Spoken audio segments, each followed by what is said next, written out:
Everyone, मेरा नाम शिशपाल सिंह। मैं आप सभी का आपके अपने चैनल ड्रीम बिग पर बहुत बहुत स्वागत करता हूं। दोस्तों, आज हम सॉल्व करेंगे एक्सरसाइज 3.6 का क्वेश्चन नंबर 2। क्वेश्चन नंबर 2 के 3 पार्ट्स हैं। इस वीडियो में हमने पार्ट फर्स्ट को सॉल्व कर रखा है। इस टाइप के क्वेश्चंस आपके लिए बोर्ड एग्जाम के रेस्पेक्ट में बहुत इंपॉर्टेंट है, क्योंकि इनके आने की चांसेस बहुत ज़्यादा होते हैं। तो इस कंसेप्ट को, इस क्वेश्चन को आपको अच्छे से समझना है for the next board exams. तो देखते हैं इस क्वेश्चन में ये क्या कह रहे हैं।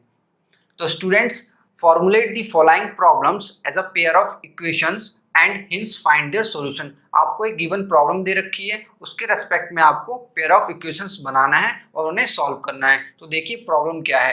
Ritu can row downstream 20 kilometre in 2 hours, upstream 4 kilometre in 2 hours. Find the speed of rowing in still water and speed of the current. आपको दे रखा है कि ऋतु है, जब वह नदी की धारा के साथ साथ जाते हैं तो वे 2 घंटे में 20 किलोमीटर जा पाते हैं, लेकिन जब वे नदी की धारा के अपोजिट डायरेक्शन में आते हैं तो वह 2 घंटे में सिर्फ 4 किलोमीटर ही चल पाते हैं। तो आपको रोइंग की जो उनकी स्पीड है नाव चलाने की, वो निकालनी है, और जो धारा दे रखी है, जो रिवर फ्लो करंट दे रखा है, उसकी भी आपको स्पीड निकालनी है। तो उसको समझने के लिए हमें पहले एक कंसेप्ट समझना पड़ेगा। उस कंसेप्ट को समझाने के लिए मैंने ये आपको 2 केसेस बना रखे हैं। तो देखिए स्टूडेंट्स, मान लीजिए कोई पहाड़ है, उस पहाड़ पे एक मंदिर स्थित है, एक वहाँ पे मंदिर बना हुआ है। जैसे लोग वहाँ पे जाते हैं और आते हैं, तो जब वहाँ पे जाते हैं तो उन्हें चढ़ने में कठिनाई होती है, क्योंकि ऊपर जा रहे हैं तो बहुत लेट पहुंचते हैं और बहुत कम डिस्टेंस ट्रेवल कर पाते हैं, क्योंकि उसका स्लोप इस तरीके का होता है, ऊपर की तरफ होता है।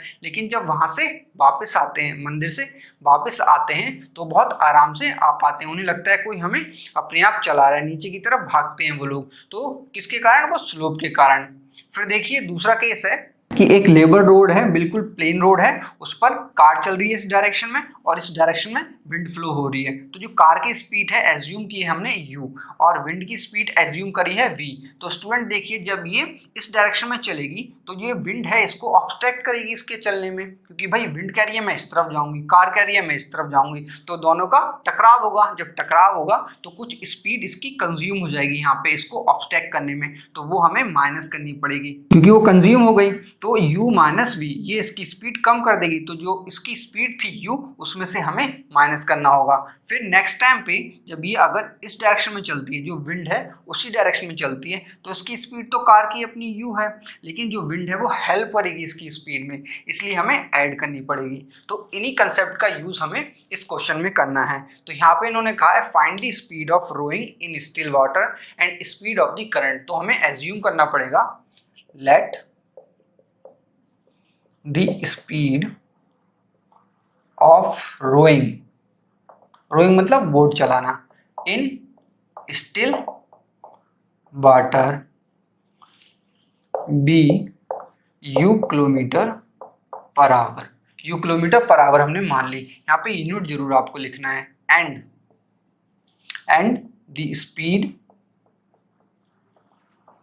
ऑफ करंट, मतलब जो जल की धारा है उसका जो करंट का फ्लो है उसकी स्पीड क्या है, उसकी हमने v एज्यूम कर ली है। अब देखिए स्टूडेंट, जब ऋतु डाउन स्ट्रीम जाएंगे तब क्या हो जाएगा उनका स्पीड। तो speed of rowing in downstream, तो डाउन स्ट्रीम में जाएंगी तो स्ट्रीम क्या करेगी, हेल्प करेगी। तो इनकी स्पीड क्या है, u। जब हेल्प करेगी तो जो स्पीड ऑफ द करंट होगी वो ऐड हो जाएगी, तो u प्लस v, किसमें, किलोमीटर पर आवर।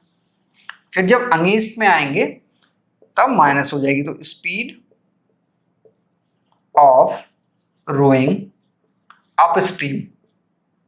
जब उल्टा आएंगे या स्ट्रीम के विरोध में आएंगे, तो विरोध में आएंगे तो वो अपनी स्पीड में से कुछ लूज करना पड़ेगा। तो u में से कितना लूज करना पड़ेगा, v लूज करना पड़ेगा, इसलिए माइनस का साइन आएगा।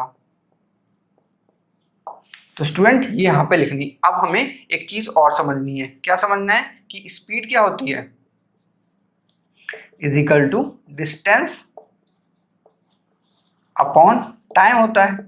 ये फॉर्मूला तो आपने छोटी क्लासेस में भी सीखा होगा, इसी का हम यूज करेंगे। कैसे यूज करेंगे, देखिए ये कह रहे हैं कि जब वह डाउन स्ट्रीम जाती है तो 20 किलोमीटर चलती है, कितने में, 2 आवर्स में। तो उसको हम लिखेंगे speed is equal to distance, distance कितना ट्रेवल कर रही है 20 किलोमीटर, कितने टाइम में 2 में।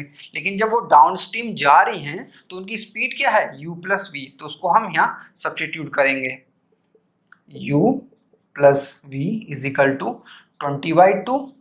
इसको रिजॉल्व करिए तो u plus v is equal to 10 आएगा, 20/2 10। तो ये बन गई हमारी इक्वेशन नंबर 1।